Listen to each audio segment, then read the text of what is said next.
자, 사건 속 비하인드를 파헤쳐보는 시간 더티 머니! 더티머니 오늘 10회차를 맞이했습니다. 변호사님 안녕하십니까? 안녕하십니까? 네, 변호사님 먼저 호재가 있습니다. 네. 둘째를 등남하셨다고. 축하드립니다. 야. 네, 너무 축하드리고요. 네. 오늘 준비한 콘텐츠는요, 이제 애들 걱정하는 콘텐츠라서. 연관이 있네요. 네, 그래서 이제 변호사님도 나도 나중에 조심해야겠다라고 네. 생각을 하시면서 좀 방송을 오늘 해볼 것 같은데, 오늘 저희가 준비한 소식은요, 미성년 자녀 모바일 결제 사건.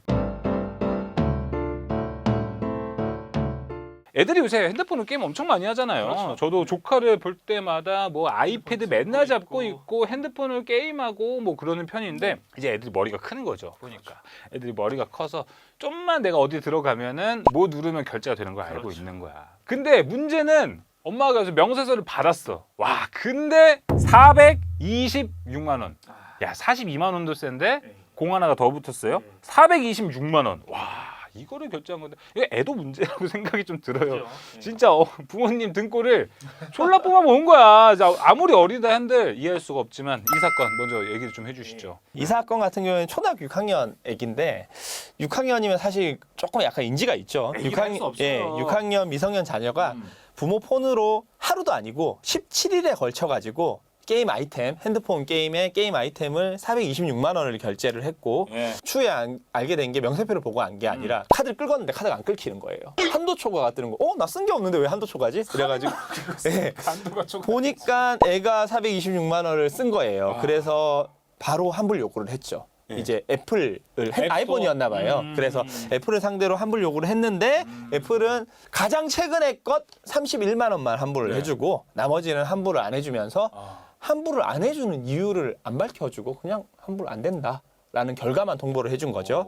그래서 우리나라에는 콘텐츠 분쟁 조정위원회라는 게 있습니다. 그래서 거기에 조정을 해달라, 이거 환불해달라라고 요청을 했죠.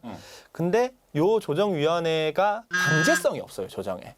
환불을 해줘라라고 해도 안 따르면 그만이에요, 상대방이. 마침 여기에서 애플이 우리는 규정에 따라 가지고 환불을 해준 거고 나머지 31만 원을 제외한 다른 금액에 대해서는 환불을 해주기가 어렵다라고 해서 조정이 결렬이 됐죠. 그럼 31만 원은 환불이 된 거예요? 31만 원은 환불이 되고 나머지 390만 원 상당은 환불이 안 된 거죠. 그러면은 아무리 미성년이라고 해도 법이 좀 커버를 해주는 선도 있지 않을까라는 생각이 들어서 환불이 그러면 30만 원 외에 다른 것들은 아예 안 된다고 보시는 거예요? 전자상거래 등에서의 소비자 보호에 관한 법률, 뭐 약칭을 해가지고 전자상거래법이라고 하는데요. 네.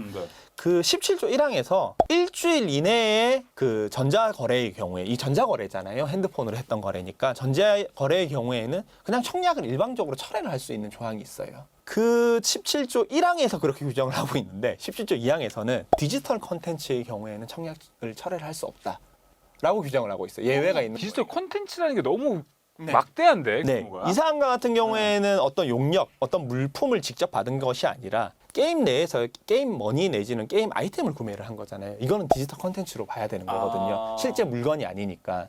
그래서 이 사안과 같은 경우에는 17조 2항이 적용이 돼서 환불을 할 수 없는, 청약 철회를 할 수 없는 경우에 해당되는 거죠. 이러면 다시 우리나라는 일반 상법과 민법, 일반법이 네. 그 상행위에 관한 일반법들이 있건 일반 사법, 그러니까 민법 또는 상법인데 이 경우 같은 경우에는 민법이 적용이 되는데 민법 같은 경우에는 민법 제5조 아주 앞에 있죠. 5조 2항에 의해서 미성년 자녀가 계약의 당사자라는 점이 입증이 되면은 계약을 취소를 할 수가 있어요. 그 조건, 전제 조건이 뭐냐면 애플과 부모의 거래가 아니라 애플과 자식의 거래여야 돼요. 근데 이미 얼그러졌어. 예, 어우러진 이미 거죠. 얼그러졌어, 이미 얼그러졌어. 근데 이 상황 같은 경우에는 부모님 명의의 핸드폰이잖아요. 그러니까 지금 대면해서 거래를 한 것도 아니고 그치. 떨어져서 거래를 하는데 그쵸. 애플 입장에서 보기엔 당연히 핸드폰 명의자인 부모님으로 보는 거죠.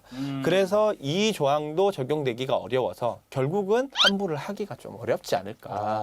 예. 우리 뭐 앱으로 살 때나 요새 뭐 쿠팡이나 사실 카드만 등록되면 특히 쿠팡 밀면은 바로 결제됩니다. 그렇습니다. 요새 엄청 빠르게 결제가 돼서 결제 자체가 편해요.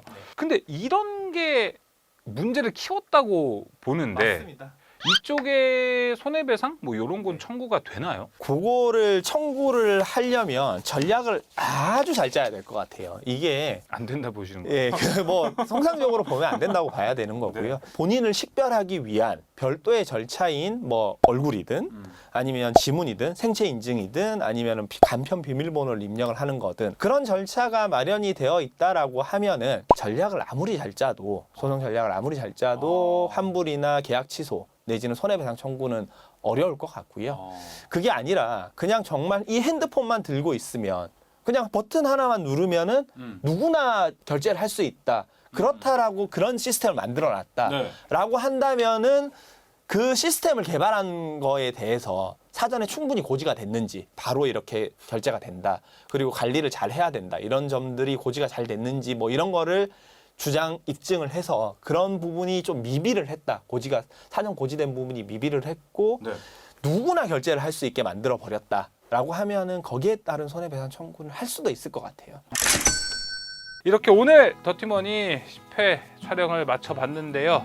근데 이렇게 하면 또 아쉬운 얘기를 좀 해야 될 것 같습니다. 오늘이 더티머니 좀 마지막 촬영이 너무 됐습니다. 좀 아쉬움이 남네요. 좀 더 열심히 좀 더 준비를 많이 해가지고 조금 더 양질의 정보를 제공을 해드렸으면 좋았을 텐데 하는 아쉬움도 남고요. 다음에 또 혹시 양질의 컨텐츠가 있다면 뭐 같이 준비를 해가지고 또 한 번 더 뵙게 될 수 있으면 좋을 것 같고요. 그동안 많이 사랑해 주셔서 정말 감사합니다. 부족했지만. 아닙니다. 변호사님 덕분에 저도 정말 사실 더티머니 통해서 변호사님하고 같이 방송하면서 좀 더 세상 저변이 좀 많이 넓어졌구나. 그걸 더 많이 알게 됐다. 그리고 눈 뜨고 코 베이지 말자라는 이런 교훈들을 좀 많이 알게 됐습니다. 정성원 변호사님과는 오늘 이제 좀 인사를 드리겠고 저희 영상은 계속 남아 있으니까 여러분들도 항상 돌려보시면서 도움이 많이 되셨으면 좋겠습니다. 지금까지 더티머니 사랑해주신 여러분 고맙습니다. 인사드리겠습니다.